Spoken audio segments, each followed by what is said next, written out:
हरे कृष्णा। स्वागत है आपका ईश्वर और उपासना चैनल में। भगवान विष्णु और महालक्ष्मी की कृपा सदैव आप पर बनी रहे। हमारे वेद पुराणों में मान्यता है कि दिवाली के बाद पड़ने वाली एकादशी पर देव उठ जाते हैं। यही वजह है कि देव उठने 11 के बाद से सारे शुभ कार्य जैसे विवाह, मुंडन, गृह प्रवेश आदि प्रारंभ हो जाते हैं। 11 के दिन ही तुलसी विवाह भी होता है। घरों में चावल के आटे से चौक बनाया जाता है। गन्ने के मंडप के बीच विष्णु भगवान की पूजा की जाती है। पटाखे चलाए जाते हैं। देव उठनी 11 को छोटी दिवाली के रूप में भी मनाया जाता है। जो लोग इस दिन व्रत करते हैं उनको व्रत कथा सुने बिना उनका व्रत पूरा नहीं माना जाता। आइए सुनते हैं देव उठनी एकादशी की व्रत कथा। यह कथा शंखासुर नामक राक्षस की है। शंखासुर ने तीनों लोकों में बड़ा ही उत्पात मचाया हुआ था। तब सभी देवताओं के आग्रह करने पर भगवान विष्णु ने उस राक्षस से युद्ध किया और यह युद्ध कई वर्षों तक चला। युद्ध में वह असुर मारा गया और इसके बाद भगवान विष्णु विश्राम करने चले गए।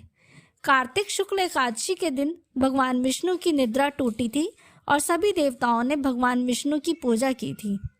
श्री महापुराण के अनुसार पौराणिक समय में दैत्यों का राजा दंभ हुआ करता था। वह बहुत बड़ा विष्णु भक्त था। कई सालों तक उसके यहाँ संतान नहीं होने के कारण उसने शुक्राचार्य को अपना गुरु बनाकर उनसे श्री कृष्ण मंत्र प्राप्त किया। यह मंत्र प्राप्त करके उसने पुष्कर सरोवर में घोर तपस्या की। भगवान विष्णु उसकी तपस्या से प्रसन्न हुए, उसे संतान प्राप्ति का वरदान दे दिया। भगवान विष्णु के वरदान से राजा दंभ के यहाँ एक पुत्र ने जन्म लिया। इस पुत्र का नाम शंखचूड़ रखा गया। बड़ा होकर शंखचूड़ ने ब्रह्मा जी को प्रसन्न करने के लिए पुष्कर में घोर तपस्या की। उसकी तपस्या से प्रसन्न होकर ब्रह्मा जी ने उसे वरदान मांगने को कहा। तब शंखचूड़ ने वरदान मांगा कि वह हमेशा अजर अमर रहे, वह कोई भी देवता उसके सामने नाम उसे मार पाए।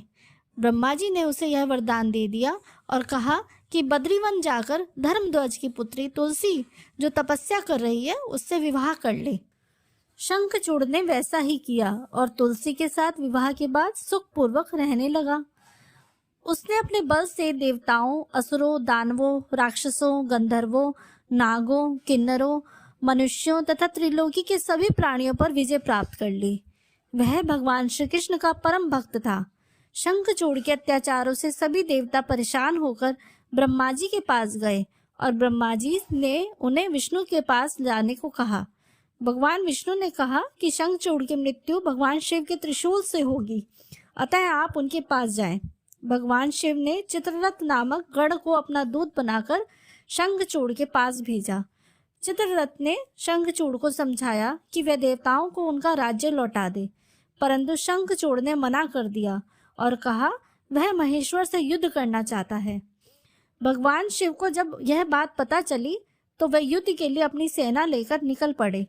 इस तरह देवता और दानवों में घमासान युद्ध हुआ, परंतु ब्रह्मा जी के वरदान के कारण शंखचूड़ को देवता नहीं हरा पाए। भगवान शिव ने शंखचूड़ का वध करने के लिए जैसे ही अपना त्रिशूल उठाया तभी आकाशवाणी हुई, जब तक शंखचूड़ के हाथ में श्री हरि का कवच है और इसकी पत्नी का सतीत्व अखंडित है तब तक इसका वध असंभव है। आकाशवाणी सुनकर भगवान विष्णु वृद्ध ब्राह्मण का रूप धारण कर शंखचूड़ के पास गए और उससे श्री हरि कवच दान में मांग लिया। शंखचूड़ ने वह कवच बिना किसी संकोच के दान कर दिया। इसके बाद भगवान विष्णु शंखचूड़ का रूप धारण करके तुलसी के पास गए।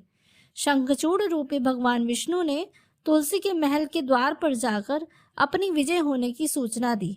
यह सुन तुलसी बहुत प्रसन्न हुई और पति रूप में आए भगवान का पूजन किया व रमन किया। ऐसा करते ही तुलसी का सतीत्व खंडित हो गया और भगवान शिव ने युद्ध में अपने त्रिशूल से शंखचूड़ का वध कर दिया। जब तुलसी को यह पता चला कि वे उनके पति नहीं हैं बल्कि वे भगवान विष्णु हैं, तो क्रोध में आकर तुलसी ने कहा, आपने छल पूर्वक मेरा धर्म भ्रष्ट किया है और मेरे पति को मार डाला, अतः मैं आपको श्राप देती हूँ कि आप पाषाण होकर धरती पर रहें। तब भगवान विष्णु ने कहा, देवी तुम मेरे लिए भारतवर्ष में रहकर बहुत दिनों तक तपस्या कर चुकी हो। तुम्हारा यह शरीर नदी के रूप में बदलकर गंडकी नामक नदी के रूप में प्रसिद्ध होगा। तुम पुष्पों में श्रेष्ठ तुलसी का वृक्ष बन जाओगी और सदा मेरे साथ रहोगी। तुम्हारे श्राप को सत्य करने के लिए मैं पाषाण अर्थात शालिग्राम बनकर रहूंगा।